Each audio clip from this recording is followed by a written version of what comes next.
দেশের বিভিন্ন জায়গার আরও কিছু খবর নিয়ে এখন একটি ডেস্ক রিপোর্ট। পবিত্র ঈদুল আজহা উপলক্ষে বরিশালের আইন শৃঙ্খলা সহ সার্বিক পরিস্থিতি দেখতে মাঠে নেমেছেন বরিশাল মেট্রোপলিটন পুলিশের ঊর্ধ্বতন কর্মকর্তারা। দুপুরে নগরীর সদর রোডে আইন শৃঙ্খলা পরিস্থিতি, ট্রাফিক ব্যবস্থাপনা সহ বিভিন্ন বিষয়ে পরিদর্শন করেন বরিশাল মেট্রোপলিটন পুলিশ কমিশনার। পরিদর্শন শেষে পুলিশ কমিশনার মোহাম্মদ শফিকুল ইসলাম সাংবাদিকদের সাথে কথা বলেন। সাভারের তেঁতুলঝোড়া ইউনিয়নের হেমায়েতপুরের পূর্বহাটি এলাকায় স্থানীয় বিএনপি ও অঙ্গ সংগঠনের উদ্যোগে শহীদ রাষ্ট্রপতি জিয়াউর রহমানের ৪৪তম শাহাদত বার্ষিকীর উপলক্ষে আলোচনা সভা হয়েছে। সভায় প্রধান অতিথি ছিলেন বিএনপি চেয়ারপারসন বেগম খালেদা জিয়ার উপদেষ্টা আমানুল্লাহ আমান। সংস্কারের নামে নির্বাচন বিলম্ব করা কাম্য নয়, ডিসেম্বরের মধ্যেই নির্বাচন দেওয়ার দাবি জানিয়েছেন জমিয়তে উলামায়ে ইসলাম বাংলাদেশের কেন্দ্রীয় সভাপতি মাওলানা উবায়দুল্লাহ ফারুক। দুপুরে সিলেট নগরীর কোর্ট পয়েন্টে এক গণসংবর্ধনায় তিনি এই দাবি জানান। এর আগে তিনি ওসমানী বিমানবন্দরে গিয়ে পৌঁছালে তাকে তার নির্বাচনী এলাকা জকিগঞ্জ কানাইঘাট থেকে হাজারো জনতা স্বাগত জানায়। শহীদ রাষ্ট্রপতি জিয়াউর রহমানের ৪৪তম শাহাদত বার্ষিকী উপলক্ষে আলোচনা সভা ও দোয়া মাহফিল করেছে বাগেরহাটের মোরেলগঞ্জ উপজেলা ও পৌর বিএনপি।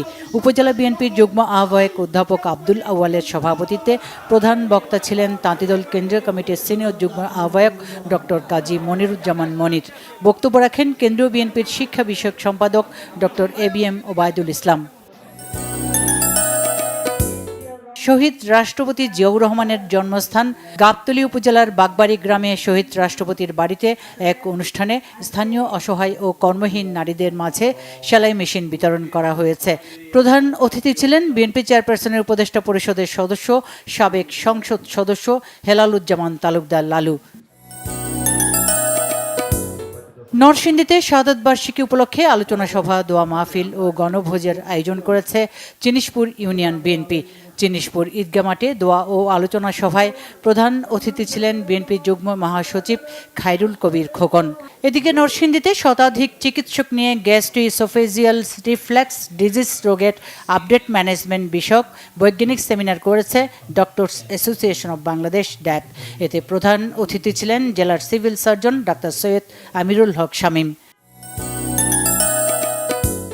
যশোরের নাভারণ থেকে সাতক্ষীরার মুন্সিগঞ্জ পর্যন্ত রেল লাইন প্রকল্প বাস্তবায়নের দাবিতে মানববন্ধন করেছে সর্বস্তরের মানুষ।